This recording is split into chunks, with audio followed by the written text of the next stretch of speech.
panel où on va vous parler de génétique tumorale et médecine de précision en cancer du sein. On en a parlé un peu de génétique dans le premier panel, mais on va peut-être maintenant plus approfondir. On entend beaucoup parler du lien entre certaines mutations génétiques et le niveau de risque de développer un jour un cancer du sein. Toutefois, le code génétique ne nous fournit pas uniquement de l'information lors de l'évaluation du risque en prévention de la maladie. On entend en effet de plus en plus parler de tests génétiques, de tests génomiques après un diagnostic du cancer du sein. Il peut peut-être être difficile de comprendre de quoi il s'agit, à qui il s'adresse et quelle est leur utilité. Alors, on est ici pour parler avec nos experts du rôle de l'analyse du génome et des gènes dans la prise en charge personnalisée du cancer du sein. Alors, comme pour le premier panel, il y aura aussi une période de questions pendant laquelle vous pouvez donc nous envoyer vos questions via Slido ou vous diriger au micro. Mais d'abord, je vais inviter nos experts à venir nous rejoindre sur scène. Il y aura d'abord Nathalie Bolduc, Marc Bazic et Sylvie Desmarais. Venez me rejoindre.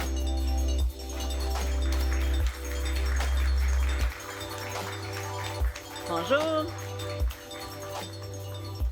Bonjour, bonjour. Asseyez-vous. J'aimerais ça commencer en vous demandant, faites-moi le don, là. Hein? C'était pas Oui, évident. c'était pas facile, hein? Wow! OK. Alors, je vais commencer avec une question beaucoup plus facile. Peut-être vous présenter chacun à votre tour, nous dire ce que vous faites exactement. Parfait. Donc, je suis Nathalie Bolduc, je suis conseillère en génétique.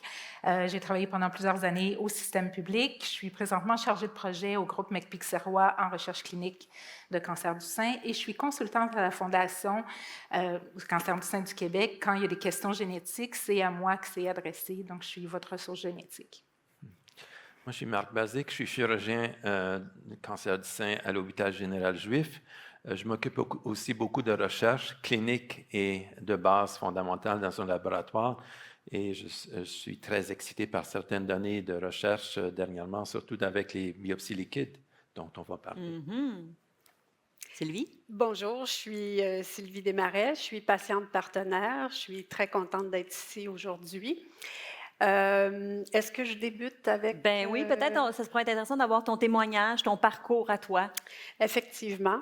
Alors, je m'excuse si vous sentez que je perds un peu le fil. J'ai eu un traitement de chimio jeudi dernier, un nouveau traitement. Alors, c'est un petit peu encore gaga. Merci d'être là. Alors, quelques mots sur mon parcours de patiente. J'ai 61 ans et plusieurs poussières parce que le 62 s'en vient vite. Il y a maintenant 3 ans et demi, je recevais un diagnostic de cancer du sein métastatique de novo. Alors, déjà avec métastase au foie, aux os et aux ganglions. Alors, j'avais gagné le gros lot, hein, semble-t-il. Le tout un peu par hasard. Je n'avais pas vraiment de symptômes, si ce n'est que quelques problèmes digestifs. Ça a été tout un choc pour moi et un tournant très abrupt dans ma vie personnelle et dans ma vie professionnelle. J'ai dû arrêter de travailler du jour au lendemain. Après plus de 35 ans dans le réseau de la santé et des services sociaux, je suis travailleuse sociale de formation, mais les près de 20 dernières années, j'étais dans des postes de direction au sein du réseau. Après avoir absorbé le choc, après quelques mois, je me suis dit, c'est pas moi d'attendre la mort chez moi. Et j'ai choisi de m'impliquer. J'ai choisi de m'impliquer comme patiente partenaire au CHUM en accompagnant d'autres femmes atteintes de cancer du sein dans le projet Parole Onco. D'ailleurs, Marie-Pascale Paumé, qui est à l'origine de ce projet, est ici aujourd'hui et je la remercie encore de m'avoir accueillie au sein de ce beau projet-là. Et je m'implique également dans des projets organisationnels au CHUM pour améliorer le parcours de soins, les trajectoires et, dans le fond, tous les soins et services là, qui sont offerts aux patients en cancérologie. Je contribue également à des projets de la Fondation du cancer du sein et je siège au groupe canadien sur les essais cliniques. Bref, je dis toujours, j'ai trop de choses à faire, j'ai pas le temps de mourir tout de suite.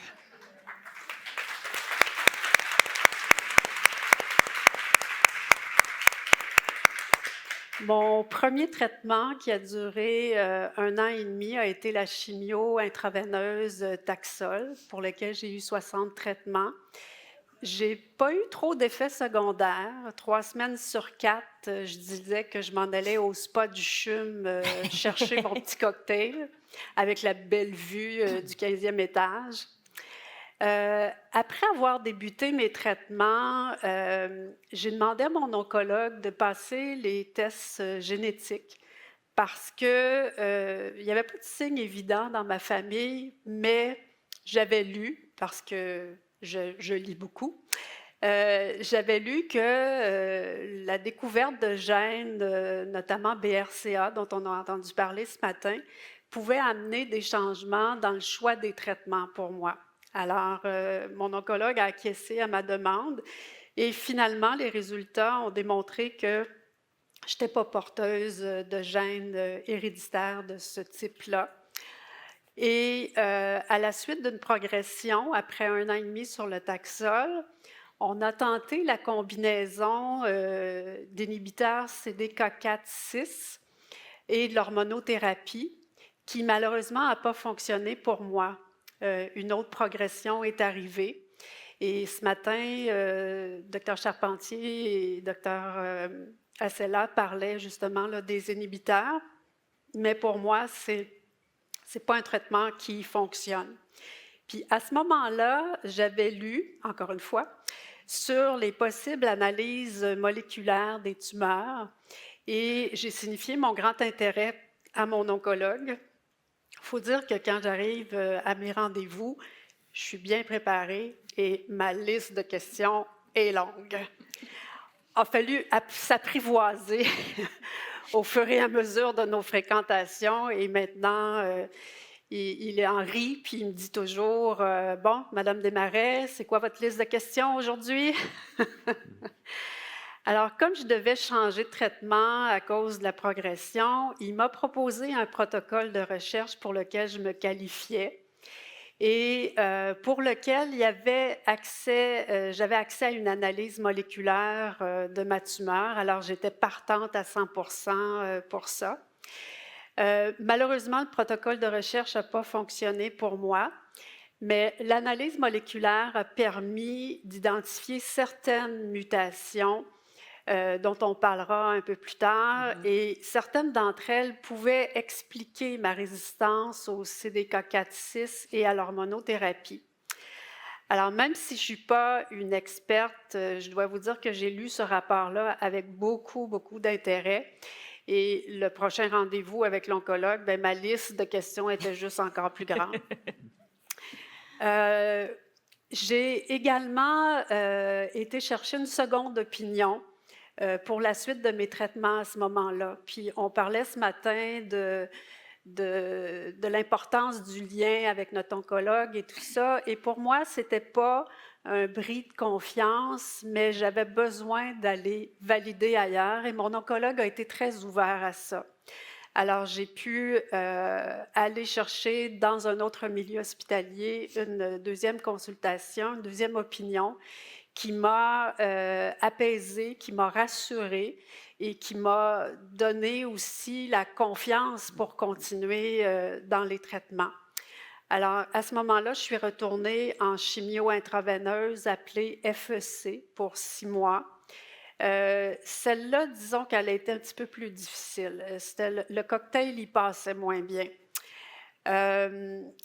Après une autre progression, puis du fait que le traitement FEC, on peut avoir un certain nombre de traitements parce que la toxicité est forte, je suis passée à la chimio orale Xeloda, qui a été assez facile pour moi. Je trouvais ça, je pouvais maintenir mes activités et tout ça.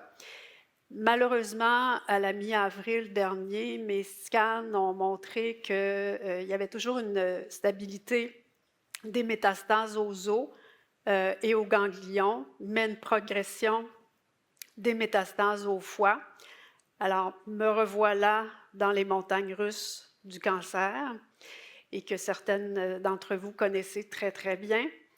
Mais j'ai eu la chance de débuter jeudi dernier le nouveau traitement Enhertu. C'est un traitement dont j'avais entendu parler à l'été dernier, qui avait été présenté au Congrès américain San Antonio et pour lequel c'est très prometteur. Et j'espère de tout cœur y répondre favorablement et ça le plus longtemps possible. On a parlé des essais cliniques ce matin, puis je ne peux que renchérir le message de Catherine ce matin et des panélistes. L'importance des essais cliniques. L'importance, pour moi, cancer stade 4 métastatique, c'est la recherche qui va permettre qu'on vive encore un peu plus longtemps. Et c'est important de faire connaître ces essais cliniques-là. Parlez-en à vos oncologues. On avance vite, on l'a dit ce matin. Pour moi, des fois, ça ne va pas encore assez vite. Peut-être que je ne connaîtrai pas toutes les avancées, mais je veux m'impliquer en tout cas pour voir ce que je peux faire pour moi, puis ce que ça peut donner également pour les autres femmes.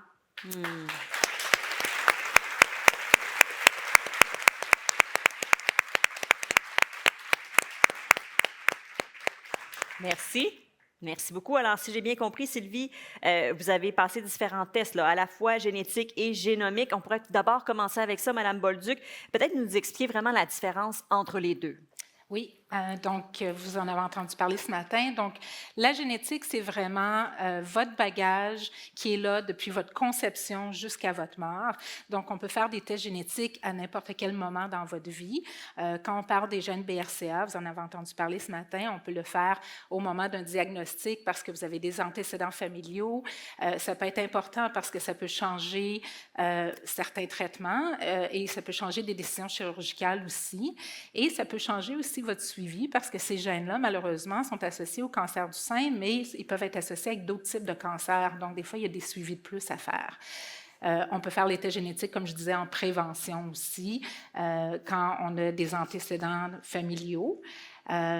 Les tests génomiques, là, on parle vraiment sur la tumeur. Là. Donc là, on parle vraiment du cancer. Donc, qu'est-ce qui se passe? C'est quoi l'accumulation d'erreurs génétiques? Ce matin, on vous a parlé de mutations qui s'accumulent, mais dans le fond, c'est d'essayer de comprendre qu'est-ce qui est là dans la tumeur et est-ce que de plus en plus, on commence à avoir des traitements selon ces changements-là dans la tumeur. Et comme on a dit, la tumeur peut changer à travers le temps, à travers les progressions. Donc, c'est vraiment une science qui est en expansion présentement. Je pense que Sylvie, comme tout à l'heure avec Catherine, vous allez vraiment prendre le relais là, pour la co-animation avec moi. Oui. Alors, Dr. Basic, dans mon cas, bon, on vient de le dire, les tests génétiques n'avaient pas permis d'identifier là, des mutations spécifiques. Mais pouvez-vous nous expliquer qui peut faire ce type de test-là après un diagnostic de cancer du sein, puis dans quel but on fait ça? Le test génétique. Oui. Le test génétique, merci. Le test génétique, c'est, pour l'instant, on le fait chez les femmes qui ont une histoire familiale ou bien qui sont très jeunes ou bien qui ont certains types de cancers qui sont plus aptes à se développer dans les contextes génétiques. Par exemple, les cancers du sein triple négatif. C'est une question de ressources. Finalement, on pourrait, et peut-être certains pensent qu'on devrait faire le test génétique chez chaque femme avec le cancer du sein, mais c'est une question de ressources. On essaie de limiter aux femmes qui ont le plus de probabilité d'avoir une mutation génétique. Donc, on disait toujours, si c'est la probabilité en bas de 10%, on ne devrait peut-être pas le faire. Je pense que ce seuil-là diminue. Nathalie, peut-être en parler environ, un peu plus. Si on prend 100 femmes avec des cancers du sein, c'est environ 5 à 10% d'entre elles où on va trouver une mutation génétique. Donc, c'est une minorité des cancers du sein. Donc, effectivement, c'est important de le rappeler. Mais il y a de plus en plus de programmes qui essaient d'élargir ceci, essentiellement pour avoir des données aussi. Il y a des nouveaux gènes maintenant qu'on regarde un peu plus attentivement. Peut-être moins de risque que le BRCA1, BRCA2, mais en ayant plus de données, plus de collecte de sang, on peut comprendre un peu mieux. Mm-hmm. Donc, pour l'instant, c'est restreint un peu, mais ça s'élargit de plus en plus. OK. quand je suis tombée dans le domaine de la cancérologie, j'étais étonnée du nombre de jeunes femmes qui avaient un cancer du sein. Est-ce que pour ces jeunes femmes-là, on fait d'emblée un test génétique? Je parle d'en bas de 40 ans, disons. Bien, généralement, oui. Les lignes directrices actuelles, c'est d'offrir un test génétique pour toute femme qui a un cancer du sein en bas de 50 ans. Ces lignes directrices-là sont revues à chaque année. Donc, il y a quelques années, c'était 35 ans, 40 ans, ça change. La ligne bouge avec le temps, avec les évidences, c'est ça. Et comme Dr. Bessic disait, éventuellement, probablement qu'on va aller vers tester tous les cancers du sein, mais présentement, c'est en bas de 50 ans ou les types plus rares, comme les triples négatifs, par exemple. Madame Bolduc, existe-t-il d'autres tests qui peuvent guider le choix des traitements? Il y en a plusieurs. Donc, au niveau de la génomique, on en a parlé, mais pour celles qui passent à travers le cancer du sein, vous avez peut-être entendu parler de Oncotype ou Oncotype DX. Donc, c'est un test génomique. Donc là, c'est quelque chose sur la tumeur, où on regarde différents marqueurs génétiques, plus d'autres informations par rapport à vous, et ça permet d'établir un chiffre, un score, et on a des évidences maintenant qu'en haut d'un certain chiffre ou en bas d'un certain chiffre, l'hormonothérapie va être efficace, donc peut-être pas besoin de passer par la chimiothérapie ou l'inverse, il faut absolument aller vers la chimiothérapie. Ça peut aider à prédire aussi le risque de récurrence par la suite. Il y a plusieurs types de tests comme ça. Oncotype est celui qui est le plus utilisé et qui est actuellement payé par la plupart des systèmes de santé publics. Il y en a d'autres, MammaPrint, EndoPredict, Prosigna. Chacun a leur particularité. Ils ne sont pas tous remboursés par contre. Mais de plus en plus, c'est vers où on va, vraiment analyser la tumeur et pour déterminer le traitement, mais aussi pour déterminer l'agressivité et le risque de récidive. OK. Parfait. Si je continue avec vous, Madame Bolduc, pouvez-vous nous dire qui a accès à ces tests? Parce qu'il existe de nombreux tests du genre, là, vous venez de le dire, mais est-ce que toutes les femmes ont accès à ce type de test-là? Bien, de théorie, oui. Chaque test a ses particularités, comme par exemple, il faut avoir tel type de cancer. Quelquefois, ça prend HER2 positif ou non, préménopausé ou postménopausé. Donc, il y a les critères cliniques. Et ces critères-là cliniques sont liés à l'efficacité du test. Donc, le test a été prouvé, les données dans ces contextes-là. Donc, votre oncologue est au courant de ces tests-là. Ceux qui ne sont pas nécessairement remboursés par l'assurance maladie, des fois, il y a d'autres façons d'y accéder, mais votre oncologue connaît les particularités de chacun de ces tests-là. Donc, encore une fois, je pense que c'est d'avoir un bon dialogue avec votre médecin. Parfait. Docteur Bessic, dans le cadre de l'essai clinique auquel j'ai participé, j'ai eu accès, comme je disais, à une analyse moléculaire. Est-ce que c'est bien l'appellation qu'on donne aussi à un profilage génomique complet? Est-ce que pouvez-vous nous éclairer, là, parce qu'il y a plusieurs nouveaux termes, puis on s'y perd un peu, et nous expliquer en quoi cela consiste et quel est l'intérêt d'avoir un tel test? Donc, il y a deux choses. On peut faire le test sur le sang ou sur la tumeur maintenant. Le sang, ce n'était pas une chose qu'on faisait tellement avant. Maintenant, on commence à le faire de plus en plus. Évidemment, c'est peut-être plus intéressant, c'est plus accessible. La tumeur, on peut faire maintenant des tests sur la tumeur qui a été biopsiée, même si c'est il y a quelques années. Okay. Et donc, c'est des tumeurs qui sont conservées, qu'on a entendu ce matin par le docteur Gabouri dans les départements de pathologie. On ne les jette pas. Et une raison qu'on ne devrait pas les jeter, c'est parce qu'on peut retourner parfois 10 ans en arrière pour chercher la tumeur et faire des examens là-dessus. C'est sûr que la tumeur aurait pu changer, mais il y a une bonne partie de la tumeur qui ne change pas quand même. Alors, on peut faire des tests sur la tumeur, des tests génomiques, et ça peut être appelé aussi un profilage moléculaire. Maintenant, il y a ça évolue beaucoup. On peut regarder tous les gènes. Ça, c'est un peu plus dispendieux et plus compliqué. Et aussi, pour l'analyse, ça devient très compliqué. Ou on peut faire des tests plus ciblés. Ciblés sur les gènes qui sont impliqués dans les cancers, ou bien spécifiquement dans le cancer du sein. Il il y a ce qu'on appelle des panneaux entre une dizaine, quinzaine, trentaine, jusqu'à 300, 400 gènes qui veulent tester assez rapidement et avec une grande efficacité sur le morceau de la tumeur qui a été soit biopsié ou bien enlevé à la chirurgie. Okay. Donc ça, c'est ce qu'on appelle le profilage moléculaire, qui est plus ciblé sur les gènes qu'on sait qui ont peut-être un rapport avec le cancer, qui peuvent peut-être indiquer des thérapies ciblées qui pourraient être indiquées dans ces cas-là. OK. Mais actuellement, ce n'est pas accessible à tout. Pour qui on fait ces analyses-là? Pourquoi? C'est quoi les limites? En effet, comme vous l'avez dit vous-même, c'est souvent dans les cas d'essais cliniques. Et une autre raison pour aller dans les essais cliniques, c'est d'avoir cet accès, comme vous l'avez eu, au profilage moléculaire de la tumeur. Ce n'est pas une chose qui est encore accessible. Les coûts commencent à descendre, mais quand même, on parle de quelques milliers de dollars. Les assurances, je pense, dans certains cas, peuvent les couvrir, mais ce n'est encore pas vraiment accessible pour la tumeur comme telle. Cependant, il y a plusieurs alternatives, dernièrement, par exemple, il y a une compagnie qui a reçu des subventions du gouvernement du Canada pour faire des tests dans le cancer du sein. C'est maintenant terminé. Je pense qu'il y avait 2000 cas qui ont été faits par tout le Canada. Ce n'est pas beaucoup finalement. Le gouvernement avait compris que c'était une bonne chose, mais c'était comme un essai pilote. Mais pour l'instant, c'est un peu compliqué. Il y a des compagnies qui le font. Il faut demander à votre oncologue, sûrement, ils sont au courant, et d'avoir ceux qui jugent ou elles jugent sont adéquats, appropriés pour le type de cancer que vous avez. Okay. Peut-être que j'ajouterais que même si la technologie est là, les connaissances ne sont pas toujours rendues là non plus. Donc, on peut faire un test sur 300 gènes et ça se peut que pour vous, pour votre cancer, au moment où on a pris le tissu de la biopsie, il y a peu ou pas d'informations qui sortent de ces tests-là. Dr. Basic mentionnait que c'est disponible au privé. Un profilage complet, comme vous avez eu dans l'essai clinique, c'est 5 000 $ américains. Donc, on parle 7 à 8 000 $ canadiens.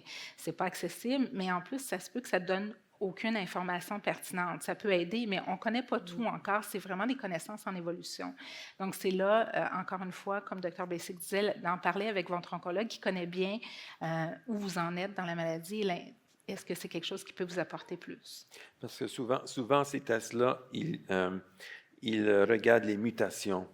Donc, on peut tester l'ADN, et ça, c'est les mutations, c'est le code génomique de la tumeur, c'est ça qui évolue. On peut aussi regarder l'ARN ou les protéines, c'est l'expression de ces mutations, si vous voulez, l'expression de la tumeur. Et ça, c'est des tests comme le Oncotype que Nathalie a déjà mentionné, qui sont un peu plus faciles à faire sur la tumeur. Le problème avec le cancer du sein, c'est qu'il n'y a pas souvent beaucoup de mutations dans les gènes qui sont là. On a parlé du BRCA1, BRCA2 qui est environ 5 à 10 le gène le plus fréquemment muté dans les cancers du sein, c'est le P53. Et pour l'instant, le P53 ne nous aide pas tellement à choisir une thérapie. On pensait au début que ça pouvait nous aider à choisir un type de chimio, mais les essais n'ont pas fonctionné. Donc, le problème, c'est comme une question de tantôt, c'est l'accès à des médicaments qui peut-être peuvent cibler certaines mutations, mais aussi dans le cancer du sein, il y a certains gènes qui sont mutés. Le PI3KCA, c'est un de ces gènes où on a un médicament ciblé qui marche dans le cancer du sein. Le ESR1, qui est le récepteur d'estrogène aussi, un autre, mais il n'y en a pas beaucoup finalement qui sont vraiment utiles pour l'instant. Peut-être que ça va changer dans le futur, il faut avoir plus de données, mais ce n'est pas extrêmement utile pour connaître les mutations en grande profondeur pour l'instant. Mm-hmm. Ce que je comprends, c'est qu'on peut avoir identifié ces mutations-là, mais on n'a pas nécessairement le traitement encore qui va vraiment s'adapter à ça. Je prends dans mon cas, l'analyse moléculaire a révélé que j'avais la mutation ESR1, PTEN, FG, quelque chose. Je l'ai appris, des affaires. Mais est-ce qu'on va y arriver à trouver des traitements plus ciblés pour éviter, dans le fond, de recourir à d'autres traitements qui ne me conviendraient pas? Ça s'en vient. C'est comme la recherche va dans cette direction. Mais parfois, le problème, c'est que ces mutations sont plutôt rares relativement. Donc, il faut avoir un nombre de patients assez grand et ensuite connaître si les traitements marchent. Parce qu'on peut avoir une thérapie ciblée contre une mutation. Par exemple, on avait des thérapies ciblées dans le cancer du côlon, par exemple, qui fonctionnaient très bien, ou bien dans le cancer du poumon contre une certaine mutation. Quand on est allé dans un autre cancer, ça ne marchait pas. OK. Donc, ça peut dépendre aussi. Ce n'est pas juste la mutation. C'est sûr que la mutation est importante, mais le contexte dans le cancer du sein, est-ce que ça fonctionne aussi? On ne sait pas. Mais vous avez mentionné ESR1. Ça, c'est une mutation dans le gène du récepteur de l'estrogène. Et on vient juste d'apprendre qu'un médicament ciblé qui semble dégrader le récepteur d'estrogène, qui semble fonctionner dans ce type, exactement les cancers de sein qui ont cette mutation génomique. Vous parlez de l'élacestran? Oui, Orserdu, exactement. OK. Donc ça, c'est tout nouveau. Donc, au fur et à mesure, on va faire ces tests de plus. Dans les essais cliniques, c'est très important qu'on fasse le profilage, qu'on puisse matcher la mutation avec les traitements. Et ça, c'est une chose qui est relativement nouvelle. Les essais cliniques qu'on faisait il y a 20 ans, 30 ans, on ne prenait pas de biopsie, pas de prise de sang. On voyait si le traitement fonctionnait ou pas, et ça, c'était grand. Mais dans la plupart des cas, ça ne fonctionnait pas, ou bien ça fonctionne dans une minorité, et on ne sait pas chez qui.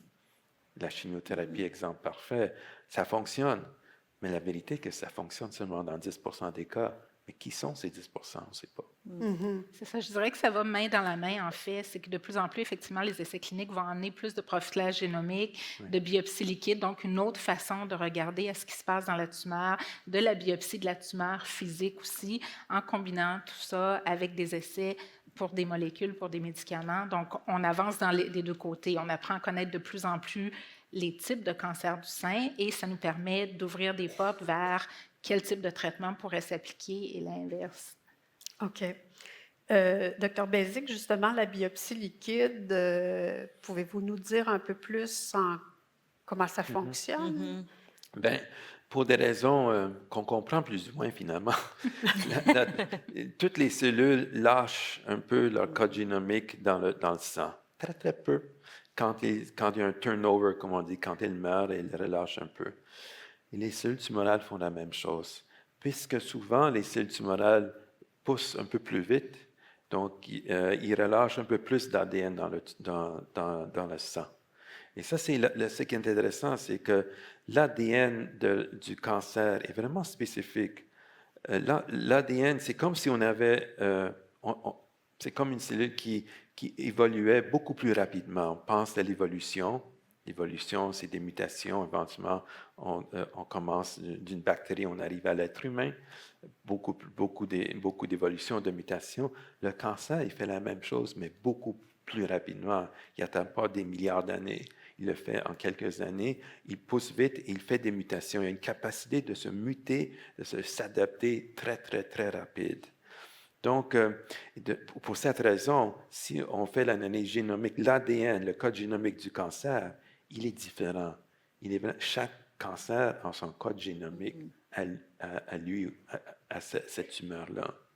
Donc, parce que c'est très différent, si on connaît ces changements, malgré qu'il y a de l'ADN qui se jette dans le sang tout le temps, de toutes les cellules du sang, ces mutations-là sont spécifiques seulement pour ces cellules cancéreuses. On n'a pas besoin de beaucoup. La technologie est tellement bonne qu'on peut trouver une molécule d'ADN sur 10 000 normales dans le sang maintenant. Alors, on peut, dans la plupart des cancers du sein maintenant, si on regarde le sang, on peut trouver des traces de ce cancer, s'il y a des cellules quelque part dans le sang. Donc, la biopsie liquide, c'est faire une prise de sang et chercher les traces d'ADN tumoral dans le sang.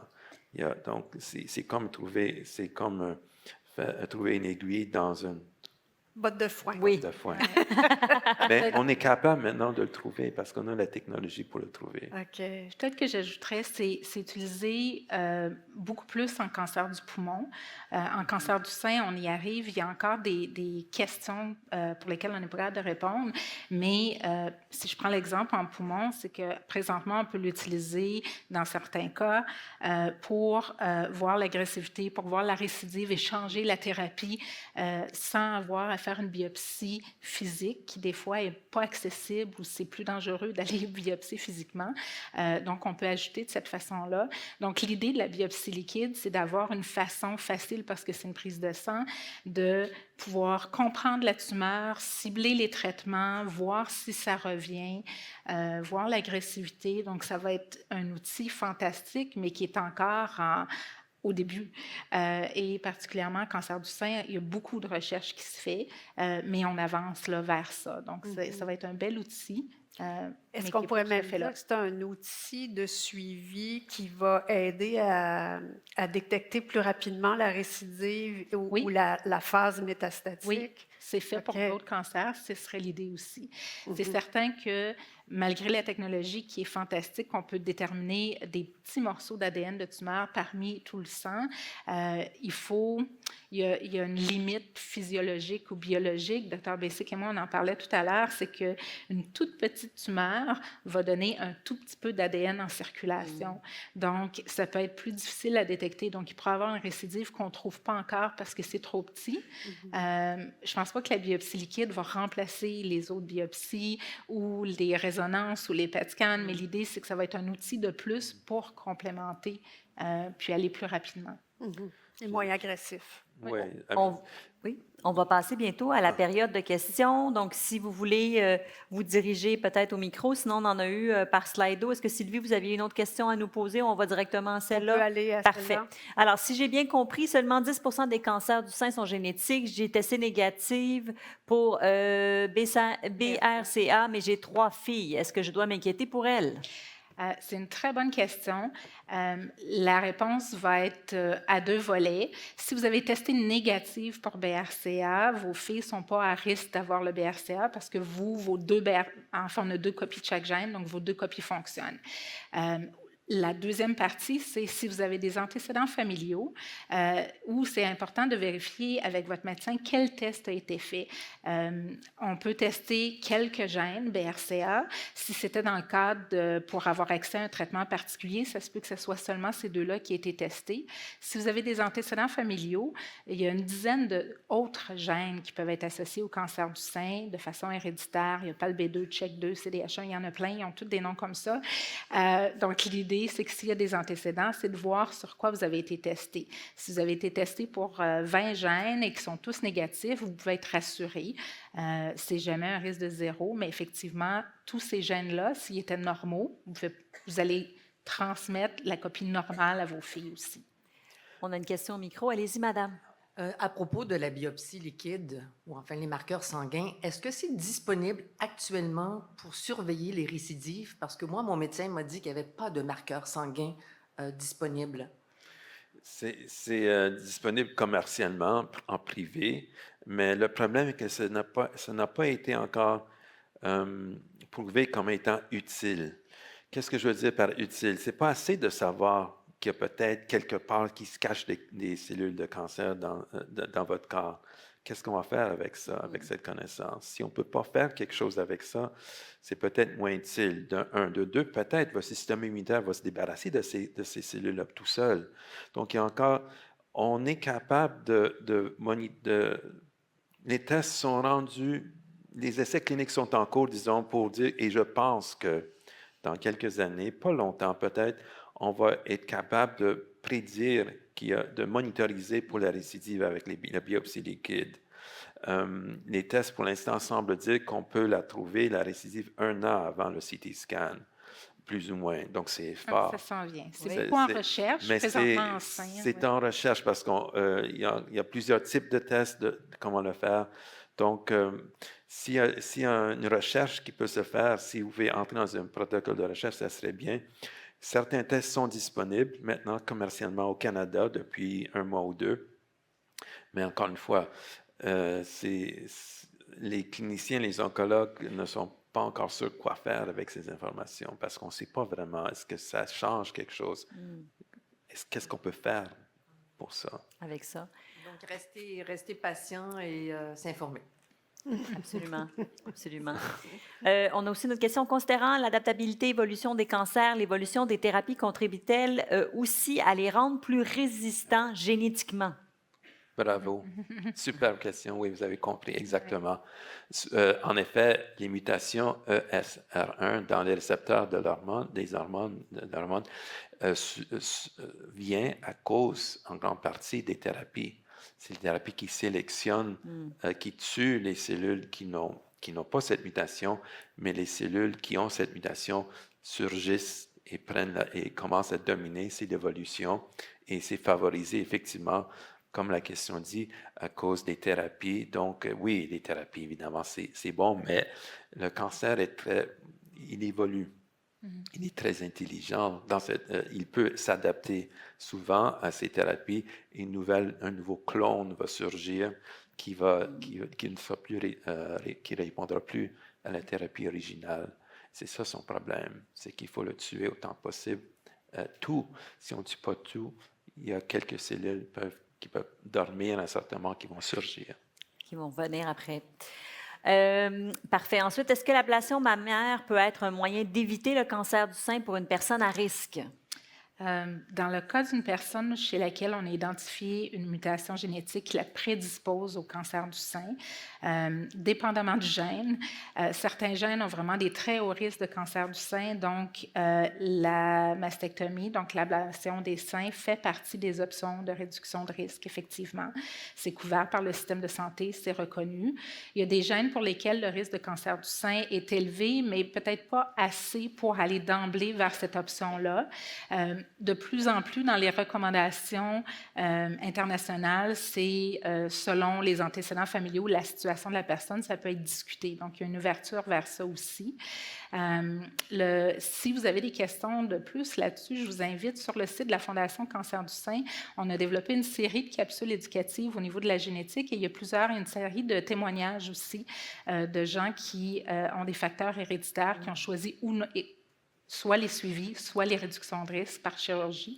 Ça peut être intéressant pour vous de voir des gens qui ont passé par là. Bien, justement, ça va dans le sens de la question, à qui s'adresser en cas de questions sur l'oncogénétique. Donc, sur le site de la Fondation, on a des informations. Oui. Est-ce qu'il y a d'autres gens ou d'autres ressources que vous pouvez nous partager? Il y a toujours les départements de génétique qui sont beaucoup en milieu universitaire. Donc, il y a des conseillers en génétique comme moi à l'hôpital. C'est certain que on est une ressource rare.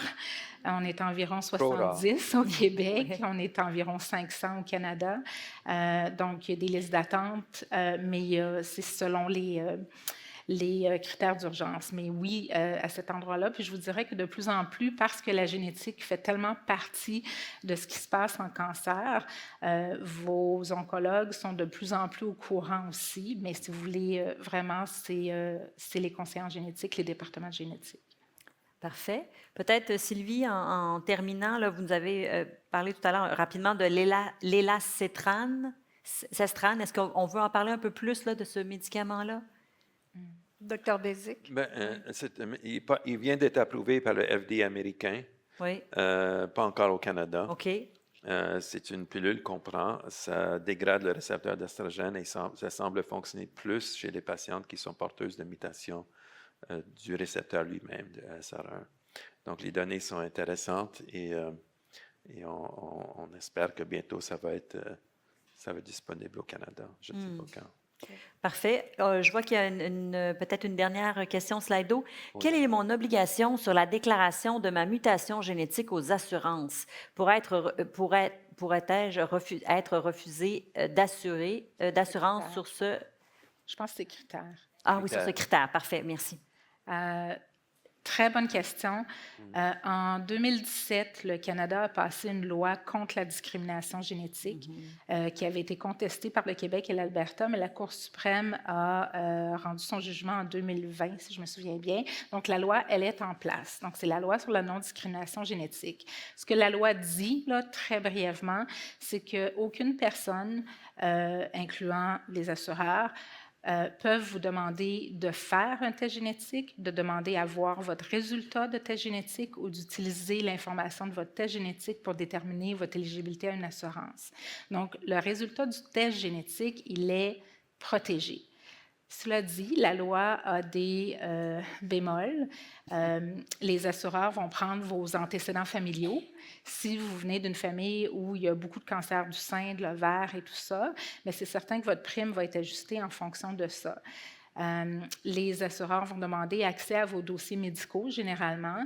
Les archives sont bien informées de ne pas envoyer aucune information sur le test génétique, mais c'est certain que si vous avez opté pour des options de suivi, que vous faites des mammographies et des IRM à chaque 6 mois, bien ça, c'est dans votre dossier. Donc, il y a une espèce de flou présentement, mais le test génétique ne peut pas être utilisé, c'est protégé. Si vous voulez de l'information là-dessus, je vous invite à aller sur le site de l'Association canadienne des conseillers en génétique. On a fait une page recto-verso qui explique très bien ce que la loi fait et la loi ne fait pas.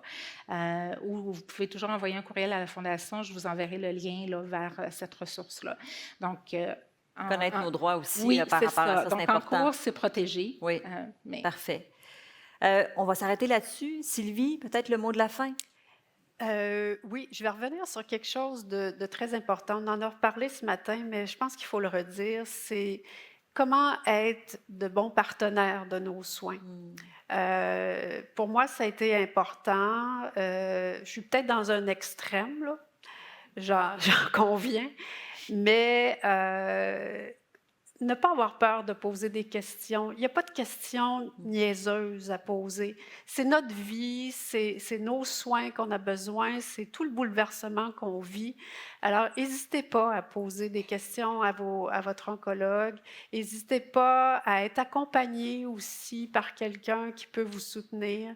Je pense que c'est vers ça qu'on s'en va de plus en plus. Puis je pense que la communauté médicale aussi va s'ouvrir davantage à nos besoins puis aux questions qu'on a besoin de poser. Alors ça, c'est mon premier message. Mon deuxième message, c'est encore une fois les essais cliniques. C'est important. C'est important pour faire avancer la science et c'est important d'y participer. Alors, posez des questions là-dessus. Et le dernier message, je veux m'adresser à celles qui sont au stade 4, mes sœurs d'espoir, que je dirais. On a besoin de se tenir. Les avancées en cancer du sein ont permis de faire de grands pas, mais il y a encore beaucoup de cancers du sein stade 4 métastatiques, puis on a besoin d'avoir des découvertes pour ça. On a besoin de vivre plus longtemps. Alors, gardons espoir, mes consoeurs. Merci.